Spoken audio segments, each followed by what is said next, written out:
나홈 1장 12절 말씀부터 15절 말씀까지. 나홈 1장 12절부터 15절 말씀까지 교독하십니다. 여호와께서 이같이 말씀하시기를 그들이 비록 강하고 많을지라도 반드시 멸절을 당하리니 그가 없어지리라. 내가 전에는 너를 괴롭혔으나 다시는 너를 괴롭히지 아니할 것이라.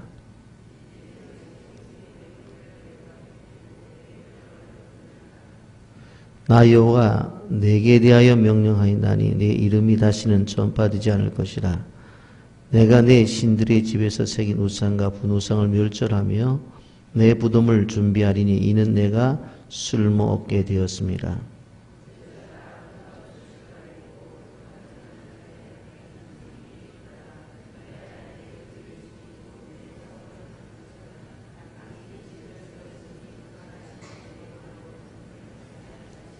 아멘.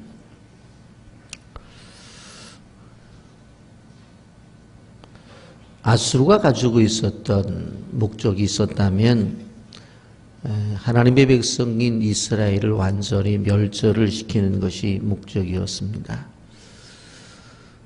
그런데 하나님이 선지자를 세우셔서 하신 말씀은 이스라엘이 멸망을 당하는 것이 아니라 아수르가 멸망을 당할 것이다 라고 하는 말씀이었습니다.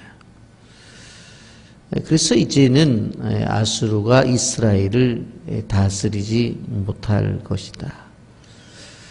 그 이야기를 듣는 것만큼 이스라엘에게 더 기쁜 소식은 없었던 것입니다. 그런데 이러한 것들을 지속적으로 하나님은 말씀을 통해서 전해 주십니다. 그래서 오늘 12절에도 보면 여호와께서 이같이 말씀하시기를 하면서 말씀하시잖아요. 여러분, 사람의 눈으로 보기에는 아수르는 대단한 나라였습니다. 그래서 어떻게 생각해 보면 아수르가 멸망을 당할 것이다 하는 것은 상상도 못할 일이었습니다. 그런데 하나님이 뭐라고 말씀하시느냐? 아수르가 강하다. 그런데 멸절당할 것이다. 그리고 없어질 것이다. 그래서 너를 지금까지 괴롭혔으나 이제는 너를 괴롭히지 않을 것이다. 12절 말씀이죠. 여호와께서 이같이 말씀하시기를 그들이 비록 강하고 많을지라도 반드시 멸절을 당하리니 그가 없어지리라.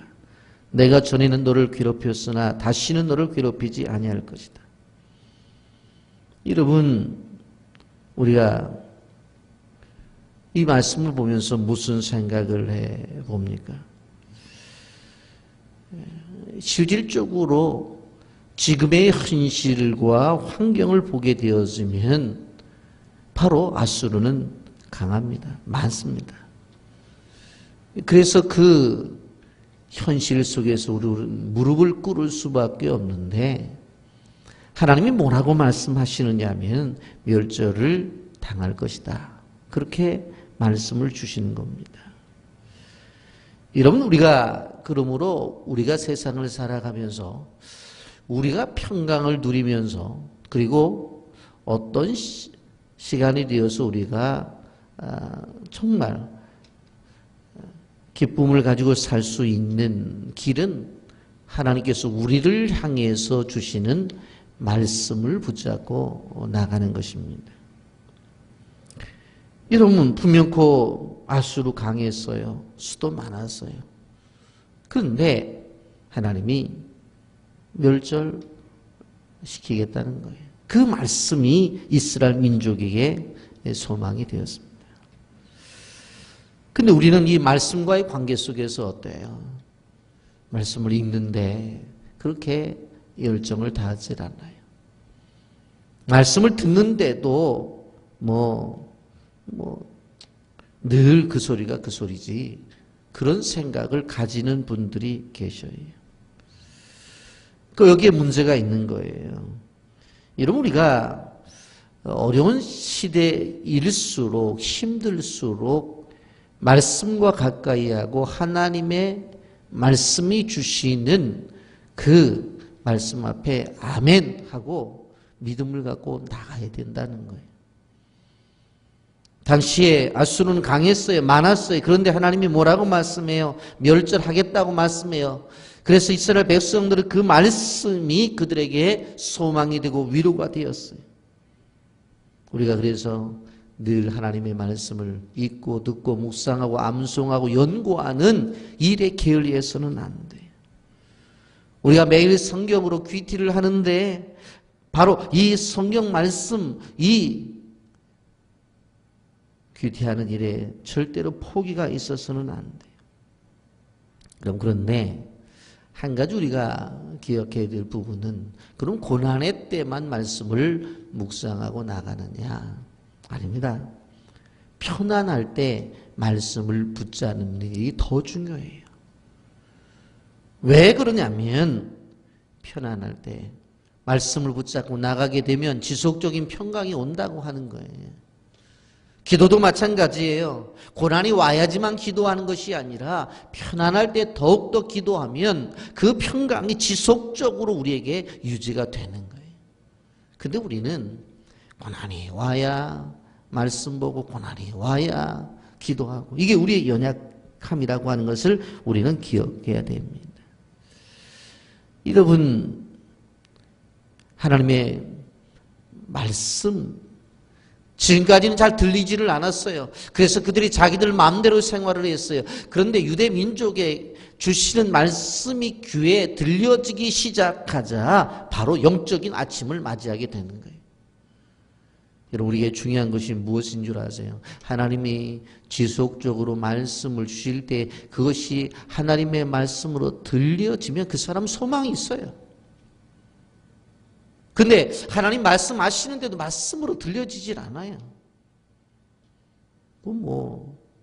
하나님이 가끔가다 하시는 말씀이지 현실을 모르고 하시는 말씀이야. 하나님이 내 형편을 모르고 하시는 말씀이야. 그거는 구약의 시대나 더 나아가서 일부의 사람들이 지키는 거지 그게 어떻게 지켜질 수가 있어. 그러면 그 사람은 교회에 나오고 직분을 받았다 할지라도 그 사람은 늘 어둠 속에 있는 사람이에요. 그러나 말씀이 증거되어질 때에 말씀이 들려지고 그 말씀이 들려질 때에 순종하려고 하는 의지가 생겨서 아멘하고 내 경험과 철학과 내가 가지고 있는 방법을 집어 던져버리고 그 말씀 앞에 무릎을 꿇으면 그 다음부터는 하나님께서 행하시는 기적을 맛보는 거예요. 아멘입니까? 우리가 기억해야 돼요. 여러분, 또 한 가지 우리가 이 말씀을 통해서 알 수 있는 것이 뭐예요? 결박에 대한 바른 이해. 13절에 보면 이제 내게 지은 그의 멍에를 내가 깨트리고 내 결박을 끊으리라. 내게 지은 그의 멍에를 내가 깨트리고 결박을 끊어버리겠다. 유대 백성들에게 뭐라고 말씀해요? 멍이라고 하는 것은 짐승의 목에 가로얹은 무거운 기구를 말해요. 결박은 죄수처럼 온몸에 묶인 것을 가리켜요. 사실 남방 유다가 포로로 잡혀가 있는 건 아니에요. 지금도 완전히 망한 것도 아니에요. 그렇다고 노예가 되어진 것도 아니에요. 그런데 지금 주님이 뭐라고 말씀하세요? 너에게 고통과 부러움이 있지 않았느냐? 너희들에게 지금 멍에가 있지 않았느냐? 너에게 결박이 있지 않았느냐? 내가 그것을 다 깨트려 버리겠다라고 말씀해요. 그들이 가지고 있었던 멍에와 결박은 왜 가지고 있었어요? 다른 것이 아니라 바로 하나님의 말씀을 떠났기 때문에.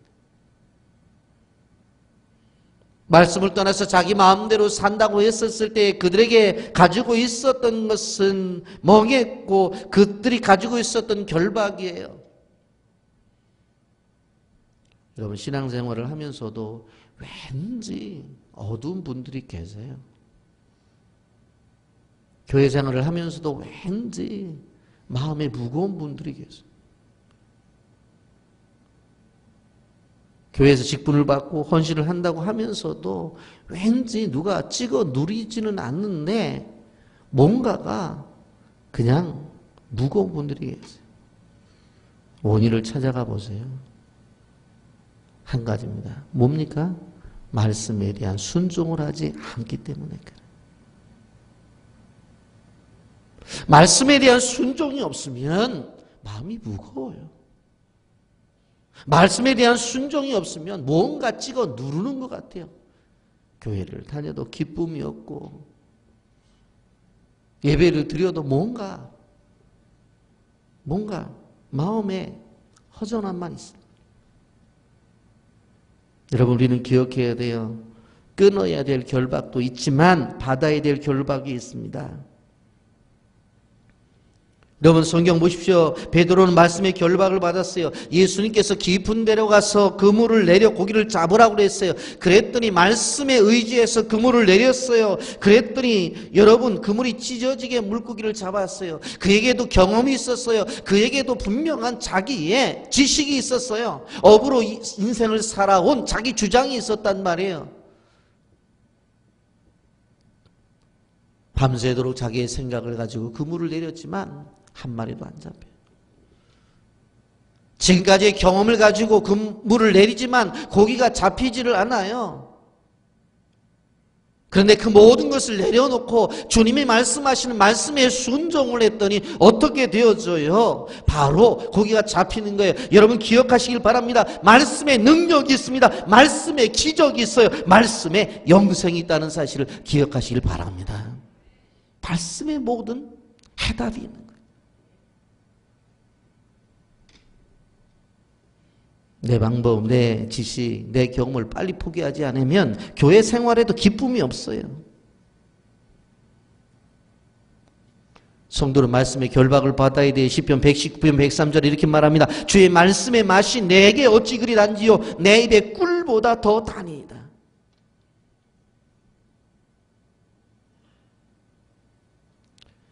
제가 지난주 설교를 하는데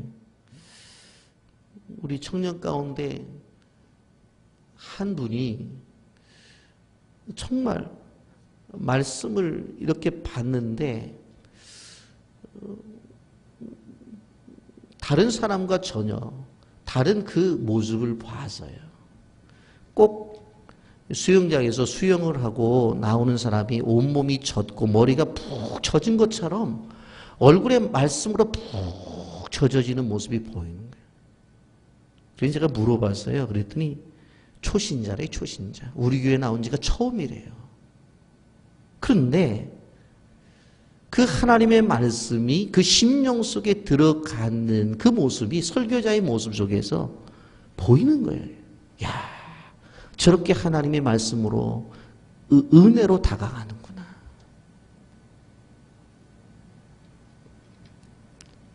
여러분, 사도 바울은 그리스도의 사랑의 결박을 받았어요. 뭐라고 말해? 로마서 8장 35절에 누가 우리를 그리스도의 사랑에서 끊으리요? 환난이나 곤고나 박해나 기근이나 적신이나 위험이나 칼이래. 주님과의 관계 속에서 맺어진 것을 끊을 수 있는 것은 없다고 그랬어요. 환난도 끊을 수 없고 곤고도 끊을 수 없고 박해나 기근이나 적신이나 어떠한 위험도 끊을 수가 없다는 거예요. 주님이 우리를 사랑으로 묶어놨는데 그 무엇이 끊겠냐는 거예요. 여러분, 사도 바울의 인생을 보십시오. 그는 말씀에 묶여져 있는 사람이었어요. 사랑에 묶여져 있는 사람이었어요. 그래서 죽음이 그를 찾아와도 끊지를 못했어요. 여러분, 우리는 하나님 앞에 쓰임받기 위해서 결박을 받아야 돼요. 여러분, 창세기 22장 9절에 보세요. 하나님이 그에게 일러주신 곳에 이른지라 이에 아브라함이 그곳에 제단을 쌓고 나무를 벌려놓고 그의 아들 이삭을 결박하여 제단 나무에 올려놓고, 이삭은 제물로서의 결박을 받았어요. 아브라함이 100세에 낳은 아들이니까, 이삭이 청년이라고 그러니까 보통 학자들이 뭐 17세에서 90세라고 그렇게 17세에서 20세 정도 됐다고 보니까 아브라함의 나이는 한 120살 됐었을 거고 이 이삭의 나이는 청년이니까 한 20살로 봤다고 생각한다면은 120살 먹은 노인 양반이 아들을 결박하는데 아들이 가만히 있겠어요? 아버지 왜 이러시냐고. 연세가 드시더니 어찌 치매가 온 거 아니냐고. 나이가 드시더니 어떻게 정신줄 놓은 거 아니시냐고 그렇게 얘기하더니 어떻게 아들을 죽여요? 그런데 가만히 결박을 당하잖아요. 아버지가 칼을 들어도 가만히 있잖아요. 왜? 하나님 앞에 제물되기 위해서.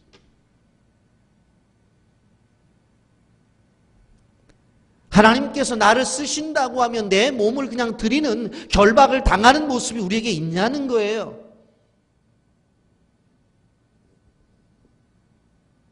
이삭의 이삭됨이 중요한 모습은 무엇입니까? 바로 이것입니다. 하나님이 나를 제물로 쓰신다면 그냥 가져가시라는 거예요. 결박을 당할 때 아무 말 안 하세요.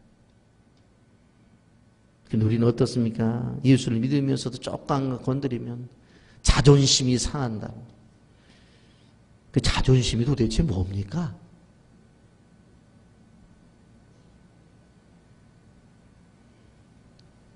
자기의 존재됨이라고 하는 것은 예수님 떠나서 우리의 존재 가치가 인정받을 수 있어요? 하나님의 나라, 하나님의 이름을 떠나서 우리의 존재 가치가 인정받을 수 있느냐고.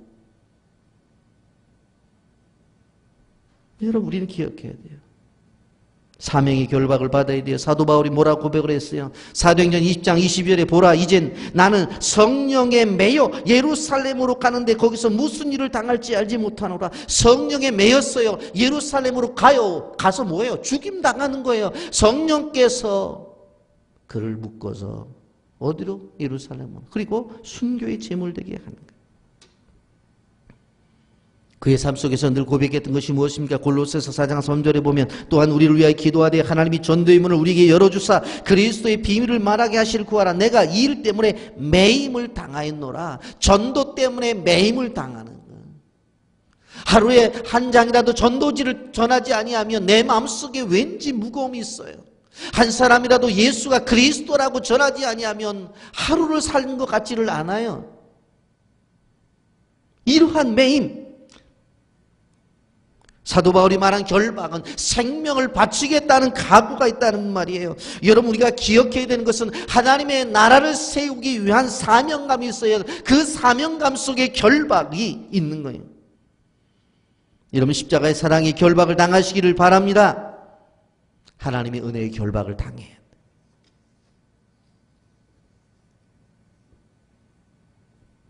여러분 오늘 유다는 아직까지 망한 것 아닙니다. 노예가 된 것도 아니에요. 근데 그들의 마음속에 두려움과 걱정이 있었어요. 근데 우리가 오늘 성경을 보면서 기억해야 될 것은 이런 일이 생겼을 때 어떻게 해야 되느냐. 야, 힘을 합쳐서 악한 세력들을 물리치자. 그들이 망하도록 우리가 기도해야 되지 않겠느냐. 여러분 세상 한번 보세요. 악한 사람이 떠나고 나면 그보다 더 악한 사람이 내 옆에 있어요. 우리가 그래서 어떻게 되는 줄 아세요? 하나님 앞에 엎드려 기도하는 거예요. 그 악한 세상 속에서도 주님이 주는 평안함이 중요한 거예요. 그 어려운 세상 속에서도 주님이 주시는 기쁨이 중요한 것이, 어떻게 세상을 살아가는데 모든 것들을 다 없애고 뭐 혼자 사시지. 오늘 뉴스거리 가운데 듣기 싫은 소리가 없으면 내일은 기쁜 소리만 옵니까? 아니에요. 그거 물러가면 그 다음에 또 다른 우리 마음을 편하게 하지 않는 소식이 또 들려져요. 그거 끝난 다음에 또 다른 편치 않은 소식이 들려집니다. 여러분 그러면 이럴 때에 우리가 살아가는 방법이 무엇입니까? 여러분 14절 말씀 보십시오. 나 여호와가 내게 대하여 명령하였나니 내 이름이 다시는 전파되지 않을 것이라. 내가 내 신들의 집에 생긴 우상과 분 우상을 멸절하여 내 무덤을 준비하리니 이는 내가 쓸모없게 되어. 지금까지는 아수르가 어느 정도로 쓸모가 있게 되었어요. 왜? 북방 이스라엘 잘못했을 때 도구로 사용했으니까, 남방 유다가 잘못했을 때도 도구로 쓰여졌으니까. 그런데 꼭 기억해야 될 것은 그 도구로 쓰여졌을 때에 하나님의 뜻을 알고 하나님 앞에 바로 서면 될 텐데, 그들은 오랫동안 어떻게 되어집니까? 망할 수 없는 나라라고 생각했어요.